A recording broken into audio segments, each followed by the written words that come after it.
മലപ്പുറത്തായിരുന്നു ഇത്തരം പ്രസംഗത്തിന്റെ ആരംഭം. ഇപ്പം മലപ്പുറത്ത് മുസ്ലിം സമൂഹം ഭൂരിപക്ഷമുള്ളൊരു ജില്ലയാണ്. ഇതുപോലെ CAA വിരുദ്ധ സമ്മേളനം LDF സംഘടിപ്പിക്കുന്നത് മുസ്ലിം ഭൂരിപക്ഷ പ്രദേശങ്ങളിലാണ് അധികവും.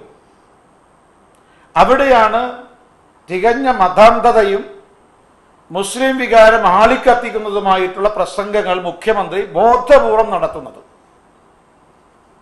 ഇപ്പൊ മുസ്ലിം സമൂഹത്തിനിടയിൽ ഈ പ്രസംഗം കേൾക്കുന്ന സമയത്ത് അരക്ഷിതാവസ്ഥയും അതേപോലെ തന്നെ അങ്ങേയറ്റം ആശങ്കയും സൃഷ്ടിക്കുകയാണ്. ഒരുപക്ഷെ ഏതെങ്കിലും ഒരു സമൂഹത്തിന്റെ മനസ്സിൽ എപ്പോഴാണോ ആശങ്ക ഉളവാകുന്നത്, അരക്ഷിതാവസ്ഥ ഉണ്ടാകുന്നത്, ആ സമയത്താണ് ആ വിഭാഗത്തിലെ ചെറുപ്പക്കാർ ഭീകരവാദത്തിലേക്കും തീവ്രവാദത്തിലേക്കും നീങ്ങുന്നത്. സത്യത്തിൽ കേരളത്തിൽ മുഖ്യമന്ത്രി നടത്തുന്ന ഈ പ്രസ്താവനകൾ കേരളത്തിൽ തീവ്രവാദ ഭീകരവാദ പ്രവർത്തനത്തിന് കൂടുതൽ സഹായകമേകുകയാണ്.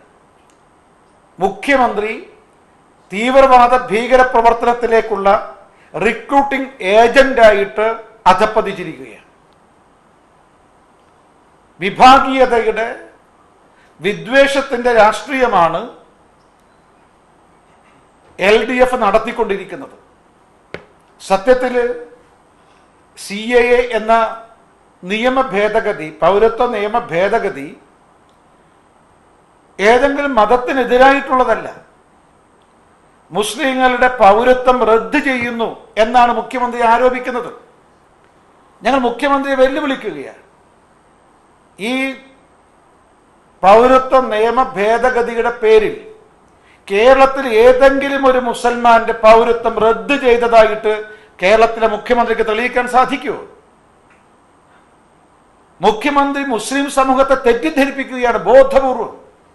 തെരഞ്ഞെടുപ്പിൽ വോട്ട് കിട്ടാൻ വേണ്ടിയിട്ട്, തെരഞ്ഞെടുപ്പിൽ വിജയിക്കാൻ വേണ്ടിയിട്ട് തൻ്റെ 8 വർഷത്തെ ഭരണ നേട്ടങ്ങളെക്കുറിച്ച് പറയാനില്ലാത്ത മുഖ്യമന്ത്രി, 8 വർഷത്തിനുള്ളിൽ LDF സർക്കാർ നടപ്പാക്കിയ ജനക്ഷേമ പദ്ധതികളെക്കുറിച്ച് ഒന്നും പറയാനില്ലാത്ത മുഖ്യമന്ത്രി, മുസ്ലിം സമൂഹത്തിന്റെ വോട്ട് കൗശലപൂർവ്വം കരസ്ഥമാക്കാൻ വേണ്ടി ഇത്തരം തെറ്റിദ്ധരിപ്പിക്കുന്ന പ്രസ്താവനകളും പ്രസംഗങ്ങളും നടത്തുകയാണ്.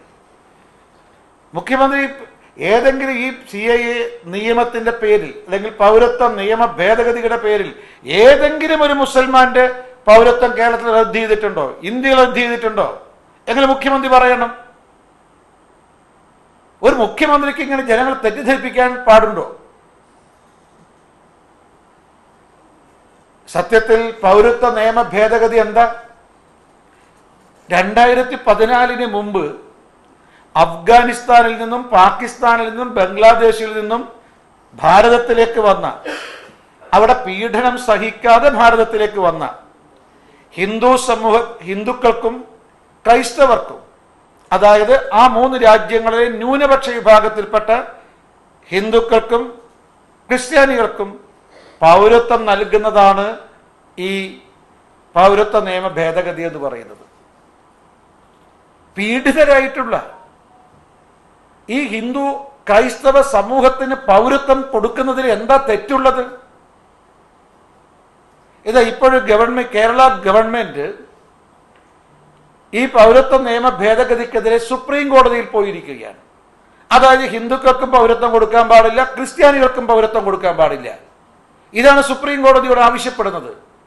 ഹിന്ദുക്കൾക്കും ക്രിസ്ത്യാനികൾക്കും പൗരത്വം കൊടുക്കാൻ പാടില്ലെന്ന് ആവശ്യപ്പെട്ടുകൊണ്ട് സുപ്രീം കോടതിയെ സമീപിക്കുമ്പോൾ വക്കീലിന്റെ കാശ് എവിടുന്ന? ഖജാനാവിന്ന്. ഞാൻ ചോദിക്കട്ടെ, ഇത്രയും ഒരു പീഡിപ്പിക്കപ്പെട്ടിട്ടുള്ള ഒരു സമൂഹത്തിന്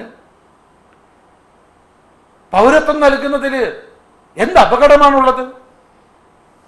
ഒരു മാർക്സിസ്റ്റ് ഒരു ഭരണകൂടം, അതേപോലെ LDF ഭരണത്തിന് നേതൃത്വം കൊടുക്കുന്ന LDF മുന്നണി, UDF മുന്നണി, ഈ 2 മതവിഭാഗത്തിൽപ്പെട്ട ആളുകൾക്ക് ഹിന്ദുക്കൾക്കും ക്രിസ്ത്യാനികൾക്കും പൗരത്വം നൽകുന്നതിനെ എന്തിനാണ് ഇത്രമാത്രം എതിർക്കുന്നത്? ഇതിന്റെ പേരിൽ എന്തിനാണ് മുസ്ലിം സമൂഹത്തെ തെറ്റിദ്ധരിപ്പിക്കുന്നത്?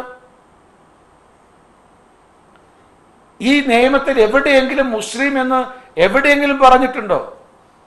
ഇന്ത്യയിലെ 18 കോടി മുസ്ലിങ്ങളെ ബാധിക്കുന്നതാണോ ഈ നിയമം?